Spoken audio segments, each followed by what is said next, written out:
Bismillahirrahmanirrahim. Assalamualaikum warahmatullahi wabarakatuh.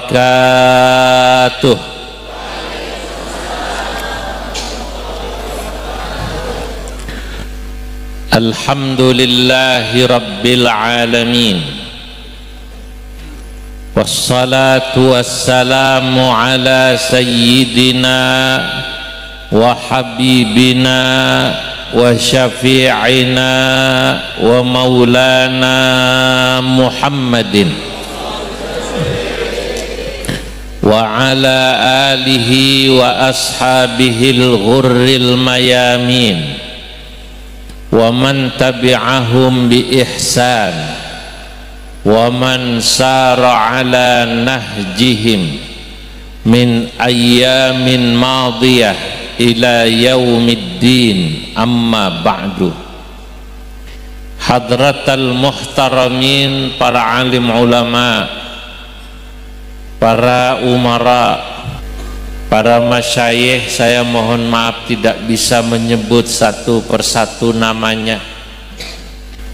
Bapak Ibu segenap hadirin hadirat, insyaallah semuanya yang hadir dicatat dalam deretan ahli surganya Allah.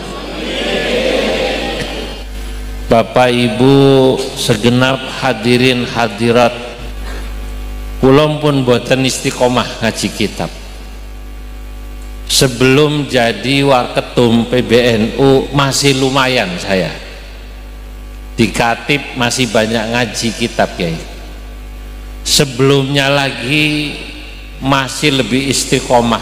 Kula riyen seminggu niku setidaknya 25 majelis. Sekarang sudah ngajinya ya nguping sambil mengingat-ingat apa yang saya pernah ngaji dahulu. Saya sebenarnya juga pernah ngaji baca Ihya sekitar 7 tahun, baru sampai juz 3 Kitabul Adab, berhenti. Sebab orang ngaji kitab Ihya niku luar biasa. Dulu ada seorang penyair membuat 1 atau 2 bait tentang kitab Ihya. Kata beliau, orang kalau ngaji kitab Ihya insya Allah hatinya hidup, sama seperti namanya Ihya Ulumuddin, menghidupkan ilmu agama. Maka orang insya Allah kalau sudah senang ilmu agama, ngerti ilmu agama, hatinya akan hidup, bahkan kesusahannya akan hilang. Bi ihya ulumiddin tahya qulubuna wa yakshifu anna kurbana wa humumana. Bi ihya ulumiddin, sebab kitab Ihya Ulumuddin tahya menjadi hidup qulubuna, hati kita semua. Wa yakshifu anna kurbana wa humumana, sebab ngaji kitab Ihya susah saya hilang, repot saya hilang. Masya Allah. Wa yakshifu anna kurbana wa humumana, nikmat. Nah, kitab Ihya ini kitab yang keramat. Dulu di Maroko ada orang yang tidak suka sama kitab Ihya, bahkan sempat meminta supaya kitab Ihya dibakar. Masya Allah, yang namanya orang tidak senang itu ada saja, tapi keramatnya kitab Ihya sampai sekarang masih ada. Tapi tidak usah heran, orang itu kalau ada yang memuji dan ada yang mencela, berarti orang ini hebat. idza ta'aradal madihu wal qadihu, jika ada orang mempertentangkan seseorang, maka fa anta tatakallam fi syakhsin kabir, maka Anda sedang berbicara tentang seorang tokoh besar. Oh, Imam Ghazali niku ingkang ngalem kathah, yang nyela juga banyak. Itu sama kayak almarhum Gus Dur. Orang karo kontroversial itu berarti orang hebat. Berarti apa? Orang hebat. Tapi kontroversial dalam hal pemikiran. Lamun kontroversial bab Rabi Maning nyong ora weruh. Paham napa mboten? Iya, kalau kontroversial tentang pemikiran, tentang kitab, itu fa anta tatakallam fi syakhsin kabir. Nah, satu hal yang saya ingin pada acara ini tabarukan sama kitab Ihya, saya ingin mengutip apa yang dulu saya pernah ngaji dalam kitab Ihya. Kalau ngawas kitab Ihya itu setiap malam Selasa dan malam Rebo di Masjid Kiai Ma'ruf dan di rumah saya. Nah, saya baca ini kitab. Ada hal yang menarik tentang kitab Ihya ketika beliau menjelaskan tentang adabut ta'am atau adabul akli, adab etika makan. Nah, ini Imam Ghazali itu luar biasa. Kata Imam Ghazali, Anda itu harus bisa membedakan antara sunnah adiyah, sunnah Rasul yang bersifat budaya, dengan sunnah Rasul yang bersifat khuluqiyah atau akhlak, atau sunnah Rasul yang bersifat ubudiyah, sifatnya ibadah. Orang ini kadang-kadang hanya bicara ikuti sunnah Rasul, tapi dia tidak bisa membedakan ini bab adat kebiasaan Nabi yang kita mengikuti bagus, tidak mengikuti ya nggak dosa. Contoh, Nabi kalau jalan misalnya kalem misalnya, termasuk Kanjeng Nabi kalau tidur miring kemana? Kanan. Ini kata Imam Ghazali termasuk yang adiyah. Sampai ikuti bagus, ndanya nggak dosa. Diikuti niat cinta sama Nabi oleh ganjaran. Dulu ada sahabat yang mencoba mengikuti Nabi dalam segala hal, sampai ngapunten urusan istirahat dalam perjalanan lalu pipis itu ngikut, Pak. Namanya sahabat Ibnu Umar, putranya Umar bin Khattab. Kalau bahasa gampangnya, Ibnu Umar misalnya pernah ikut Kanjeng Nabi dari Semarang sampai Jakarta. Ini contoh sing gampang ya. Contoh apa namanya? Sing gampang. Zaman belum ada tol, Kanjeng Nabi misalnya ini contoh. Kalau dari Semarang pasti berhenti di alun-alun Brebes. Mangan sate blengong.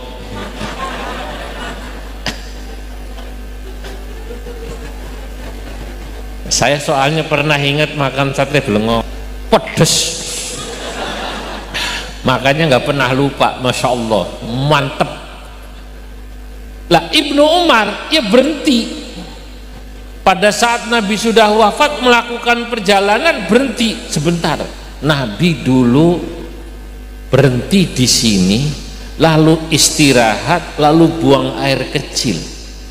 Lah ini sesungguhnya sesuatu yang Anda mau mengikuti boleh, bagus, dapat pahala, dapat ganjaran. Tidak mengikuti tidak dosa, tidak khilafus sunnah, apalagi bid'ah. Nah ini Makanya pentingnya memahami agama menggunakan akal. Walaupun hati, orang kalau sudah cinta kan semua diikuti. Ibnu Umar bahkan istirahat berhenti di satu tempat. Nanti Rasul dulu pergi dari Mekah ke Madinah berhenti di sini, maka berhenti di situ. Masya Allah, Nabi pipis di sini, Nabi sholatnya di sini. Itu boleh diikuti boleh tidak, tapi beliau lakukan berhentinya itu. Masya Allah. Lah Imam Ghazali wonten kitab Ihya itu menjelaskan tentang bagaimana cara makannya Kanjeng Nabi Muhammad sallallahu alaihi wasallam. Nabi Muhammad itu kata Imam Ghazali makan pakai tangan 3 jari. Ini terkait dengan adat kebiasaan di mana Kanjeng Nabi hidup, yakni Mekah Madinah. Tiang Mekah Madinah makannya pakai tangan 3 jari karena yang dimakan korma sama roti. Kalau pakai sendok ruwet. Lah makan korma pakai sendok ruwet ya. Orang Persia, orang Romawi, kata Imam Ghazali dalam kitab Ihya, makannya pakai mil'aqah, malaik, sendok, dan pakai garpu atau pakai pisau, karena memang adat budaya yang ada di Persia dan Romawi makannya pakai sendok, makannya pakai garpu, makannya pakai pisau. Stik. Pernah makan stik, Bu? Stik tempe apa tahu? Kalau stik tempe apa tahu jangan pakai pisau. Ya Allah, ini loh Imam Ghazali. Saya baca ini keren sekali. Penjelasannya keren apa tidak? Keren. Maka kata Imam Ghazali, kalau Anda satu ketika makan harus pakai pisau, harus pakai garpu, harus pakai sendok, karena jenis makanannya membutuhkan pisau, garpu, sendok, bukan sama sekali tidak mengikuti sunnah Nabi, karena memang di situ Anda membutuhkan sendok, Anda membutuhkan garpu. Masya Allah. Dan kalau Anda memakan pakai tangan bukan berarti Anda keren karena mengikuti sunnah Rasul, itu malah aneh. Oh, ada orang makan bakso Pak Kiai sama bubur kacang hijau pakainya tangan, sunnah Rasul.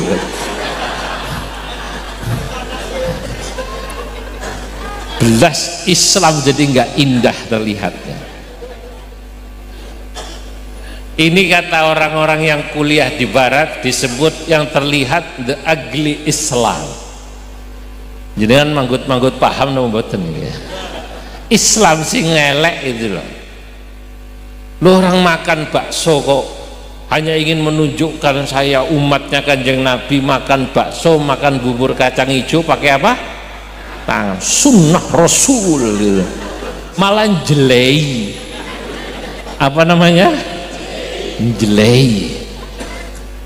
Jelei itu bahasa Inggrisnya ugly. Jelei, Pak.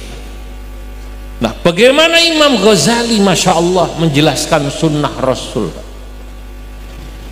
Maka cara berpakaian sama.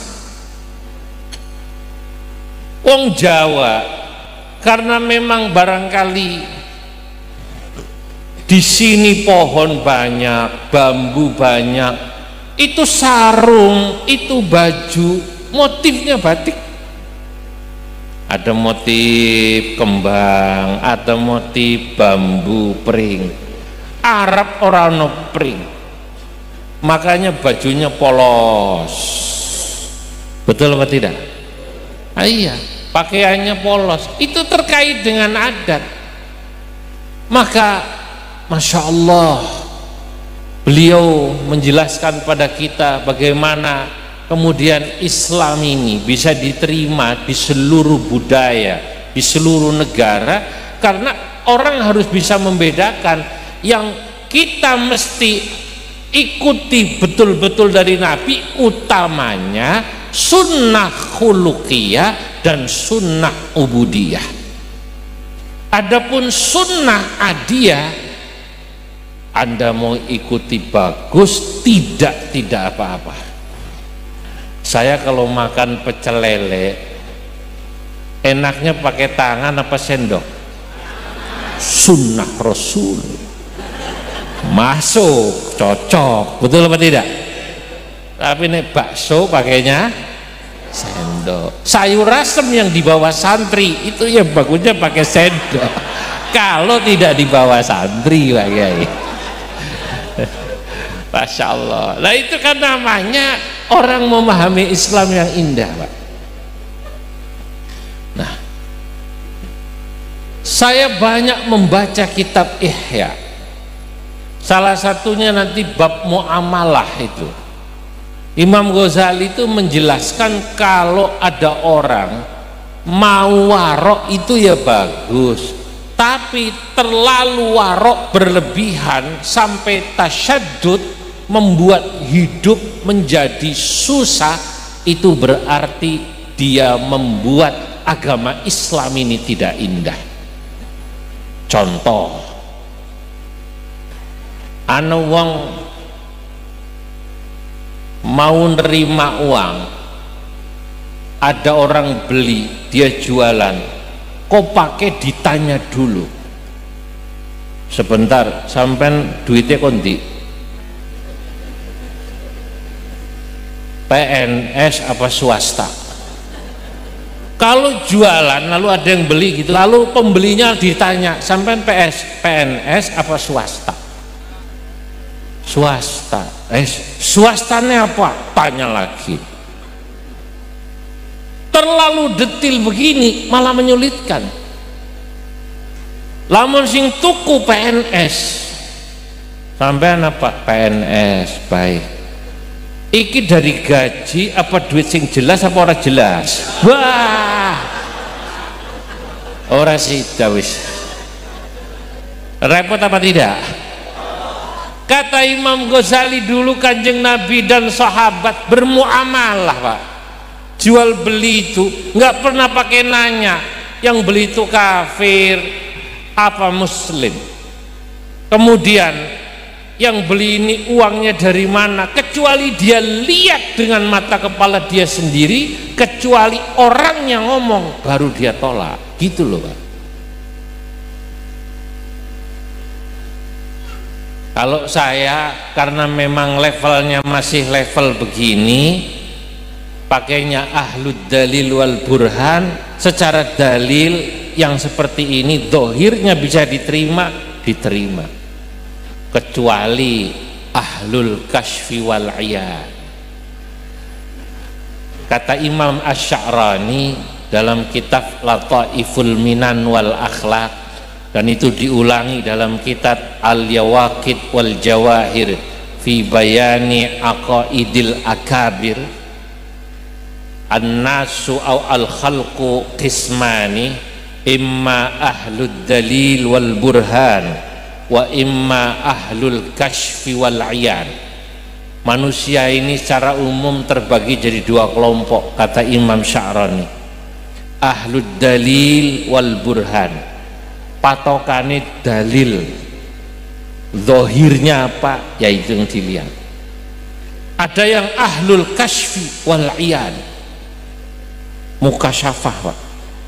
Dia tahu ini rizkinya halal apa tidak, syubhat apa tidak, wong iki ikhlas apa tidak.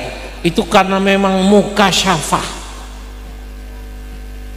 Mukasyafah itu orang yang oleh Allah disingkapkan sehingga dia bisa tahu dalamnya hati orang lain. Masya Allah. Kalau kita ini kan kelasnya bukan mukasyafah, kata orang Betawi muke siape, apa namanya, muke siape, kata orang Betawi.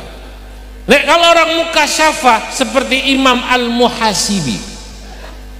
Imam Al-Muhasibi kalau dia dikasih amplop, dikasih makanan, lalu amplopnya, makanannya syubhat, ototnya langsung kenceng, nolak dia, gak dimakan. Masya Allah. Dilihat dari wajahnya tahu, melihat wajah orang tahu ini wajah ikhlas, wajah apa. Ini ada orang yang wajahnya tertekan, ini kalau ahli mukasyafah tahu.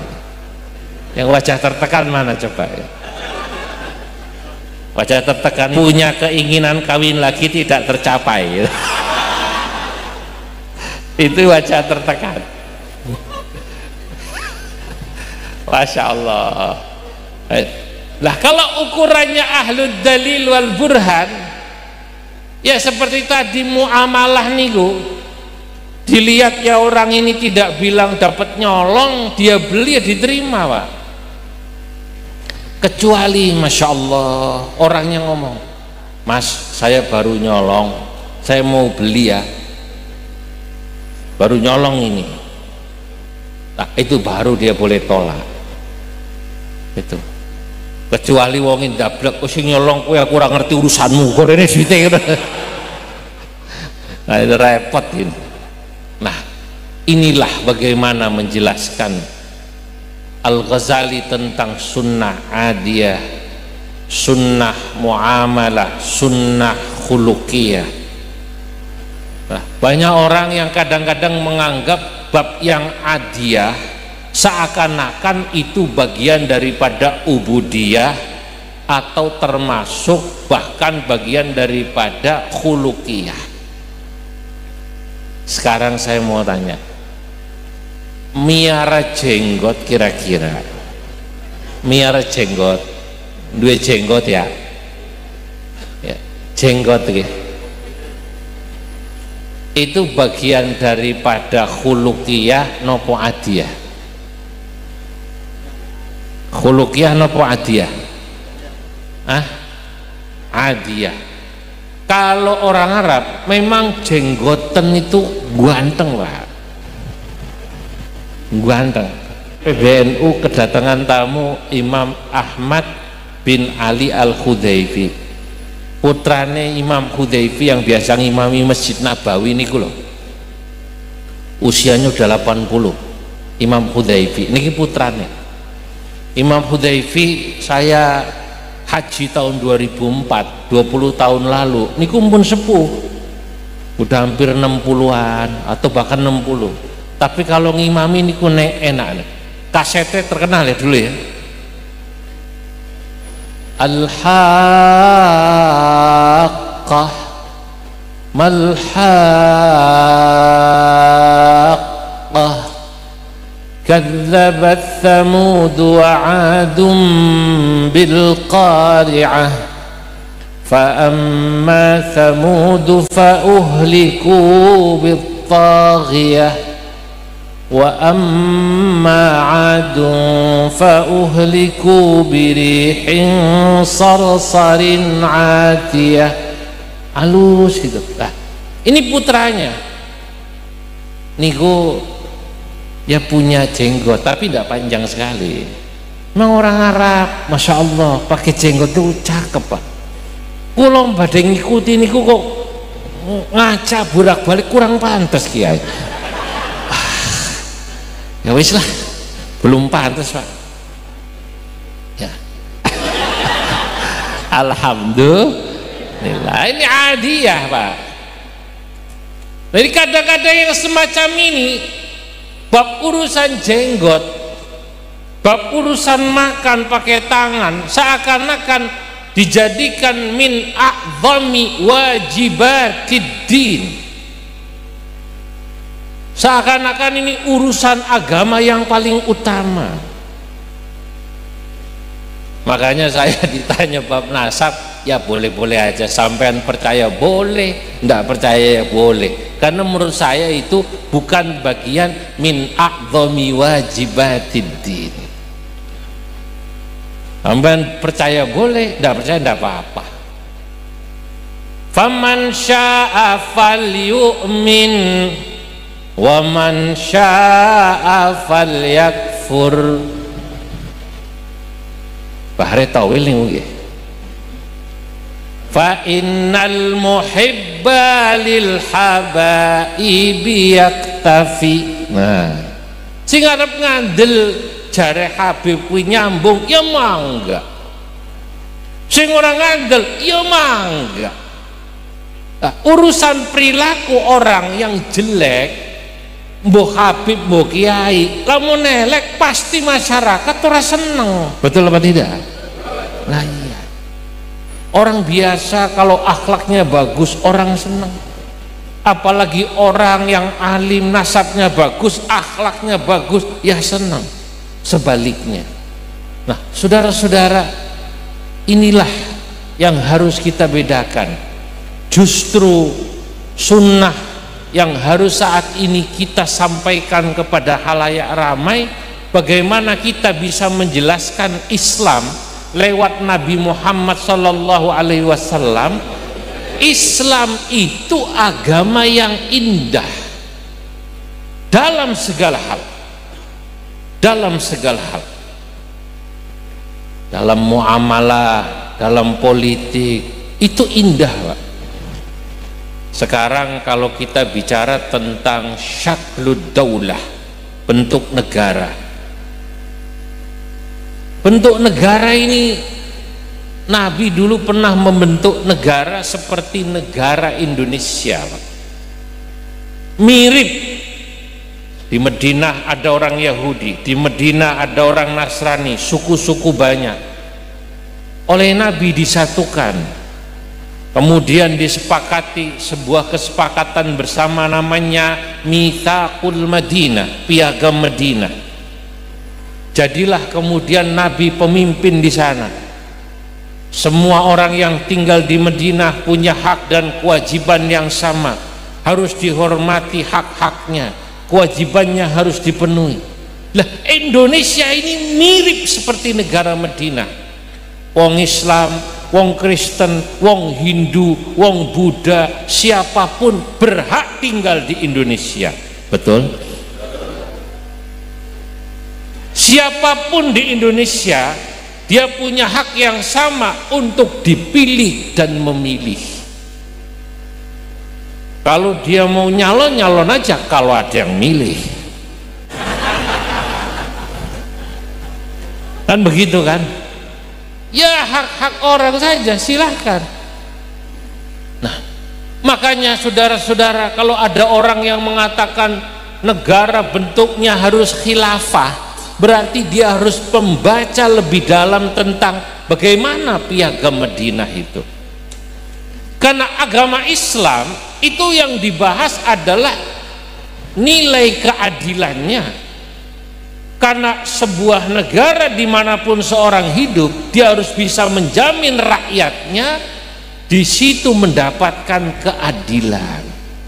Walaupun yang namanya adil itu bukan berarti harus sama rata, tapi adil adalah harus sama-sama merasakan. Saudara, orang yang kerjanya tukang tambal ban, sekaya-kayanya orang yang kerja jadi tambal ban tidak akan bisa sekaya orang yang punya pabrik ban.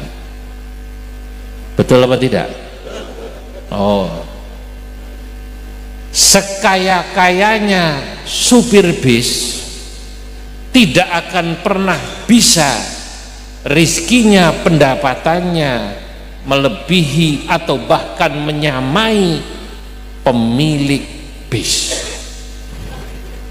Sudah pasti beda, Pak. Tapi kalau sama-sama merasakan, dia merasa adil. Lah inti negara itu, Pak, dia merasa ada keadilan. Lah syariat itu isinya itu menjamin.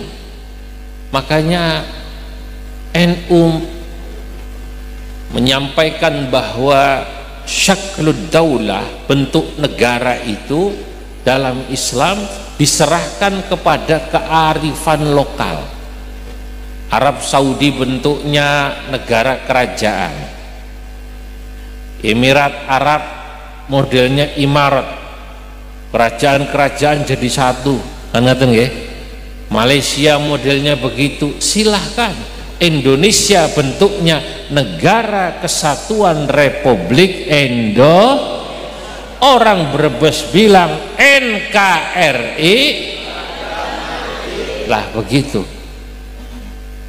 Yang penting isi daripada NKRI Pancasila menjamin hak warga negara, terutama orang Islam, bisa menjalankan ibadahnya dengan baik. Saya mau tanya sekarang, selama ini apakah pernah merasa ibadah di Indonesia dihalang-halangi? Mau sholat susah, ada apa tidak? Mau pakai jilbab susah, merasa apa tidak? Mau haji susah, mau pakai nama Islam susah, pernah apa tidak? Kalau di Cina nggak boleh pakai nama Islam, Pak, di KTP, tapi hanya dalam panggilan sehari-hari. Indonesia membebaskan itu. Di Thailand itu pakai nama Islam dulu sulit. Saya punya senior kuliah di Madinah, temennya itu aslinya dari Thailand. Dilihat paspornya sama nama Islamnya beda. Nama Islamnya misalnya Abdullah, di paspor Sungkit. Apa namanya? Sungkit. Loh, yakni Abdullah, limadha hina fi jawazis safar paspor maktub Sungkit. Loh, namamu kan Abdullah, kenapa kok di paspormu jawazis safar kok namanya Sungkit? Dia bilang, itulah negeriku. Kau beruntung tinggal di Indonesia. Di Indonesia orang mau pakai nama apa saja bebas. Betul ya Bu ya? Kalau anaknya lahir bulan Safar, takut ngasih nama anak ujungnya mangap. Kenapa? Takut rizkinya lepas lagi. Kalau lahir bulan Safar nggak berani ngasih nama Maimunah, Khadijah, takut rizkinya apa? Lepas. Pasti namanya ujungnya mingkem, Casingkem, Tulkiem. Kalau laki-laki Salim, nah Warkem. Enggak. Haji tidak dilarang, tidak dipersulit, betul nggak? Kalau ada orang nggak mau berangkat haji padahal punya uang, bukan karena negara mempersulit, antriannya lama, atau memang orangnya tidak mau haji. Saya mau cerita ini, tapi rahasia, jangan ngomong-ngomong.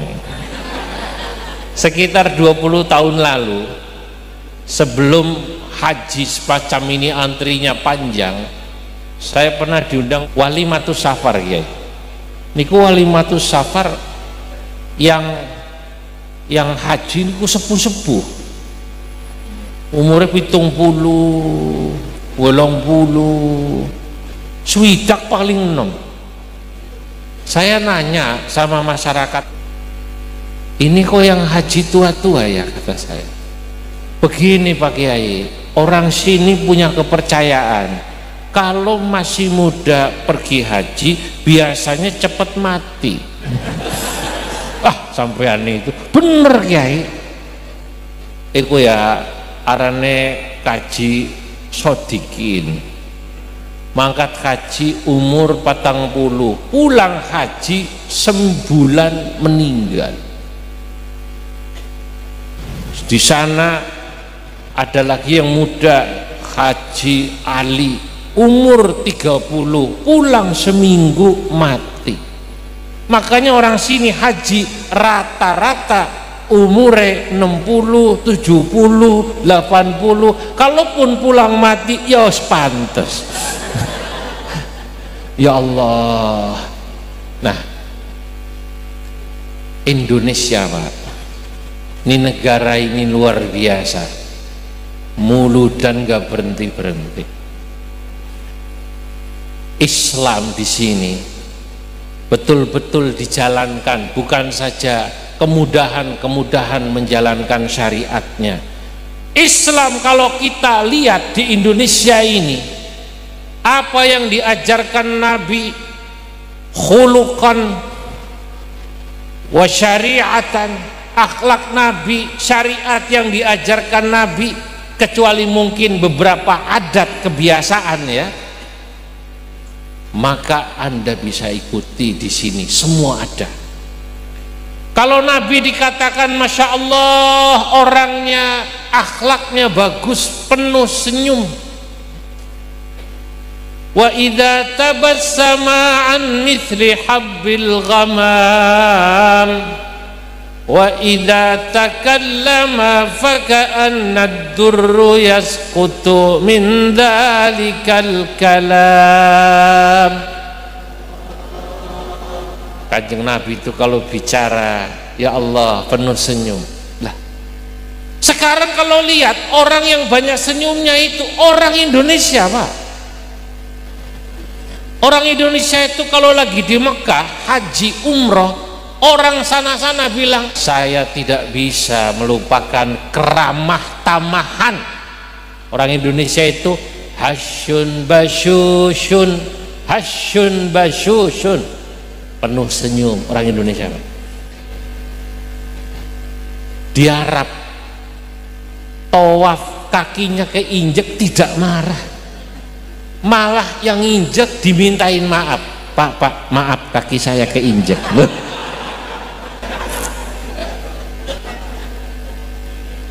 Agama itu mudah, karena Allah mengatakan yuridullahu bikumul yusra wala yuridu bikumul usra. Allah menghadapi bahwa Islam ini memudahkan. Makanya ada orang sepuh ya, Pak Kaji Slamet, wis sepuh Mbah Kaji Slamet, haji tawaf muter Ka'bah, doanya cuma satu. Sambil tawaf ya doanya itu, sa'i doanya itu. Apa? Sambil tawaf doanya, ya Allah pada baik, ya Allah pada baik, ya Allah pada baik, pada baik, ya Allah pada baik. Tawaf doanya pada baik aja, pada baik. Sa'i doanya pada baik aja. Waktu ditanya sama orang-orang, Mbah, lah kok tawaf sa'i doanya ya Allah pada baik, ya Allah pada baik. Lah wis siapa maning? Lah kayak wong sing pada ndonga sing gawat Jawa kayak bahasa Arab, kayak pasti doanya apik ya isine ya. Lah nyong maksudnya pada baik kayak kowe. Ya Allah, keren ini Mas Lama. Nyong maksudnya pada baik kayak kowe, jaluke pada baik. Masa iya Gusti Allah ora paham? Kurang ajar. Masa iya malaikat ora paham? Allahu Akbar. Tapi Islam itu jadi indah, Pak. Ya nggak salah memang. Wong haji itu tidak ada rukun qauli. Sholat itu masih ada rukun qaulinya. Wajib baca Fatihah, wajib baca tahiyat, wajib baca sholawat, wajib takbiratul ihram masih harus dibaca, wajib salam. Haji ora. Makanya dia tahu doa pada baik sah.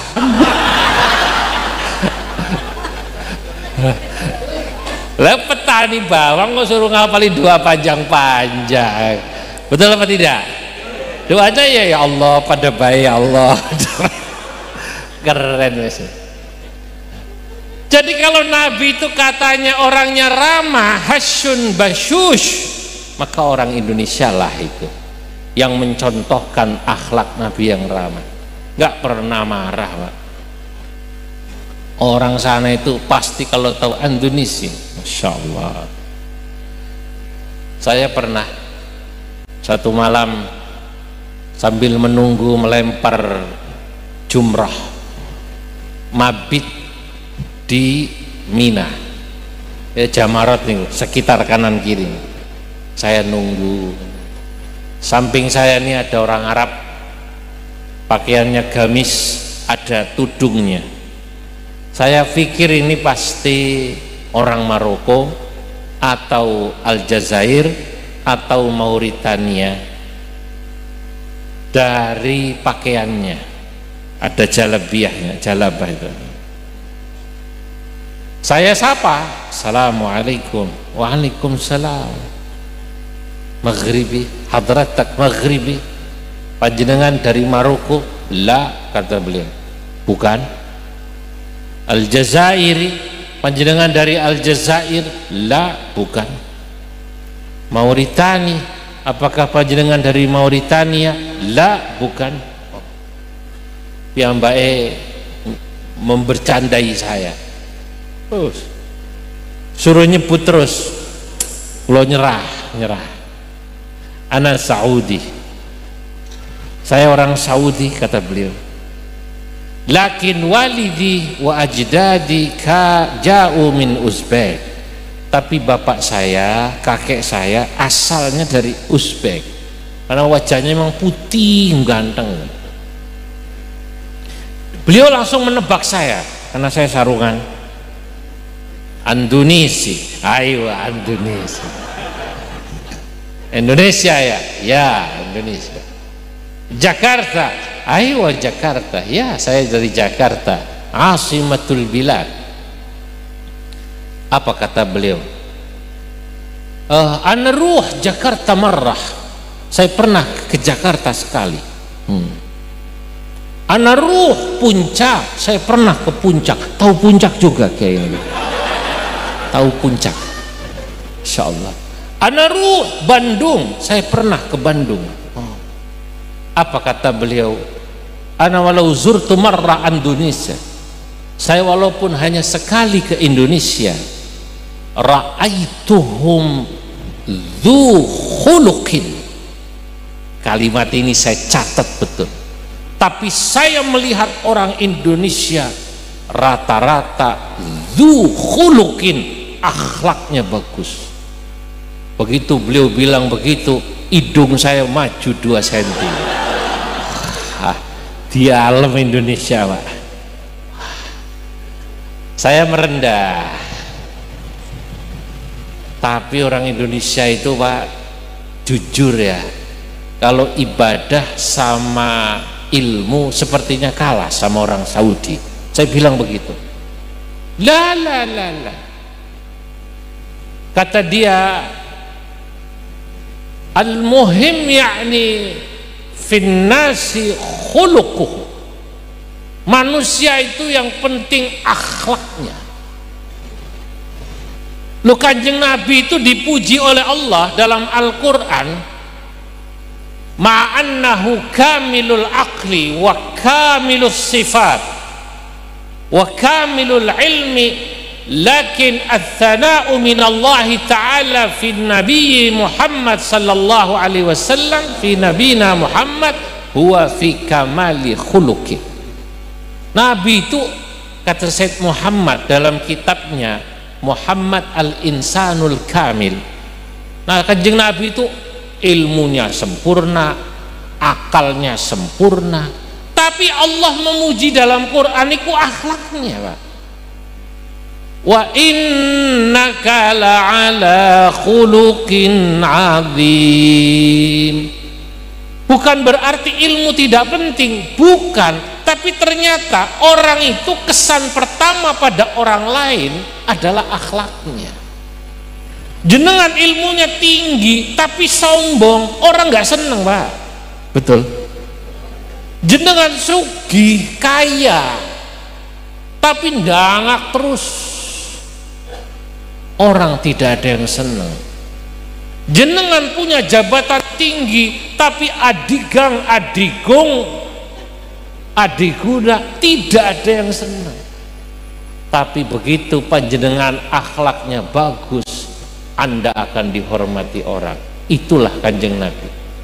Kalau ilmu, saya harus jujur, orang Indonesia secara umum ya, sama orang-orang di Timur Tengah, ulamanya secara umum ya kalah, secara umum. Kalau satu persatu mungkin nggak kalah, tapi kalau dibikin rata-rata itu rata, jujur kalah. Saya ke Afghanistan, ketemu sama Menteri Pertambangan Afghanistan. Saya bawa kitab kiai saya dan bawa beberapa kitab saya. Kitabnya Mbah Sahal saya bawa. Mbah Sahal menulis ta'liq atas kitab Asbah wan Nadhair, namanya Anwarul Basair ala Ta'liqatil Asbah wan Nadhair. Saya bawa kitab saya, Al-Fatwa wa ma la yanbaghi lil mutafaqqihi jahlu. Saya bawa kitab saya Tuhfatul Qasi wad Dani fi tarjamati Syekh Nawawi Al-Bantani. Saat di Kabul, Afghanistan, saya tulis kitab saya ini, kecil kitab ini 40 halaman, tapi saya tulis saat di Afghanistan. Tapi saya kagum sama orang-orang sana. Menteri Pertambangan itu mensyarahi Sahih Bukhari 7 jilid, Masya Allah.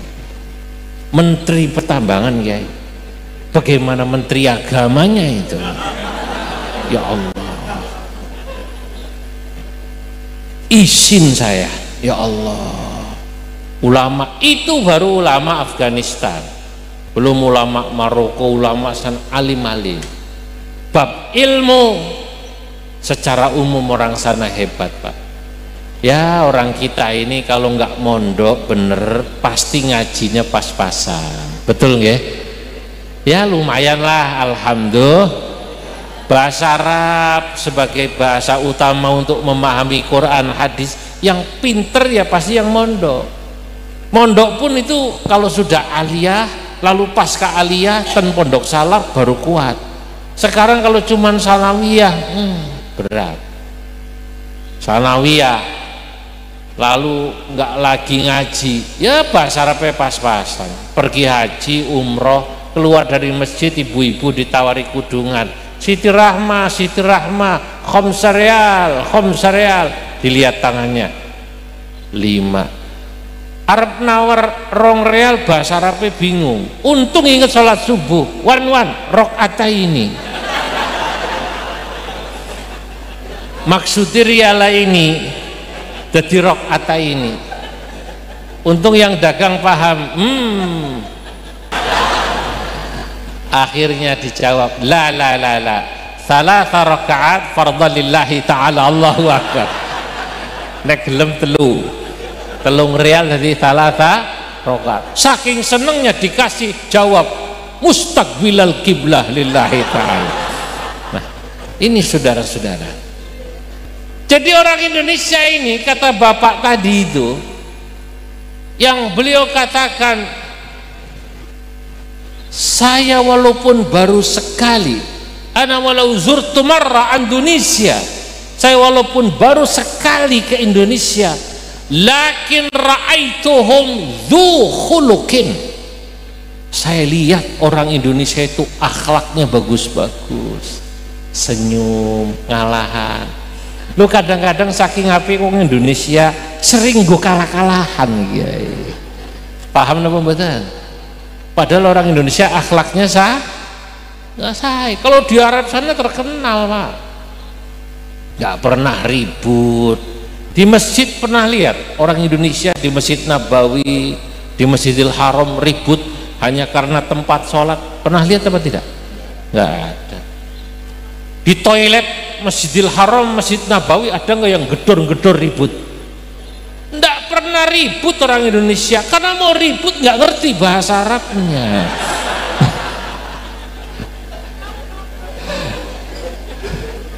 Ya Allah, ya Rasulullah, nah ini khuluk ya. Jadi saudara, sunnah khulukiyah ini loh yang harus kemudian kita contohkan. Nah, kalau kita mau lihat bagaimana sunnah khulukiyah Kanjeng Nabi lebih banyak diikuti, yang ada dalam kitab Riyadhus Shalihin, Kitabul Adab, bagaimana tawaduknya Kanjeng Nabi. Kanjeng Nabi ini Pak, kalau bahasa sekarang, Nabi itu gampangan. Tawadu enggak, saya Nabi kok sampai ngundang saya kok nggak sopan. Lu Kanjeng Nabi aja ditarik-tarik sama ibu-ibu di Medina, mau. Dalam bab tawadhu itu di kitab Riyadhus Shalihin, Kanjeng Nabi itu, ya Allah, kalau ketemu anak kecil, kata Anas bin Malik, karena Anas bin Malik yusallimu ala sibyan. Anas bin Malik ini ketemu bocah cilik lagi dolanan, assalamualaikum, jak salaman. Kata temennya, kowe bocah cilik disalami ngono dihormati.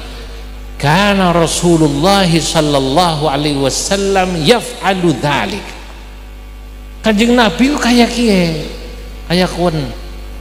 Waktu saya masih kecil saya lihat sendiri ketemu anak kecil, assalamualaikum. Kanjeng Nabi tawadhu, Pak.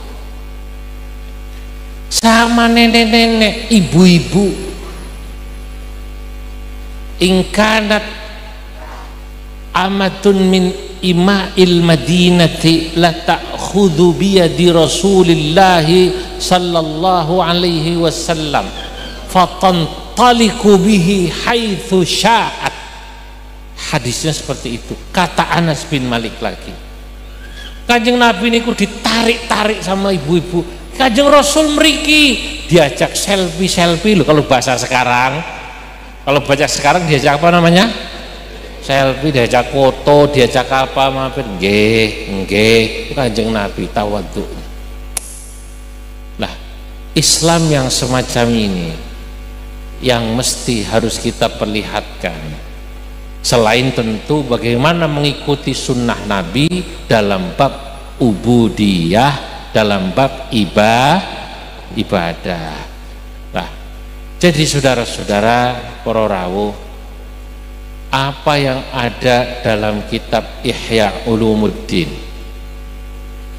ya walaupun ini bukan kitab hadis, tapi kitab Ihya Ulumuddin, di situ berisi tentang akidah, di situ berisi tentang syariah fikih, di situ berisi tentang akhlak, dan setiap bab rubuk munjiat, muhlikat dan lain sebagainya itu pasti ada hadis-hadis Nabi Muhammad sallallahu alaihi wasallam.